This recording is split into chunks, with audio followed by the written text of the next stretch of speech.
Jeigu jūs nežiūrėjote naujausią Minecraft Live arba neskaitėte naujausio snapshoto, kuris ką tik išdropino redfoxcloud.com, jums turbūt keista, kas yra čia.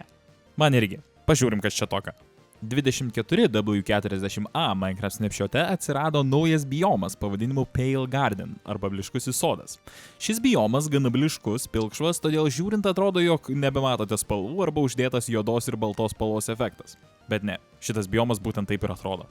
Atsirado nemažai naujų blokų, kurie labai paįvairins mūsų namus ir statinius, bet svarbiausia, ir turbūt baisiausia, tai naujas mobas pavadinimu Creaking, bet aš jį vadinsiu Girgžduku. Girgždukas yra neužmušamas, tačiau kiekvienas trenksmas išskirs dulkes, kurios atves tave iki girgždinčios širdies, kurią išgriovus Girgždukas pradings. O jei išgriausi su šilko prisilietimo užkerėjimu, galėsi bet kur ir bet kada Girgžduką išsikviesti. A jo kam reikia sytas aprašyme? Nori daugiau tokių patarimų? Prenumeruok Redfox Cloud kanalą.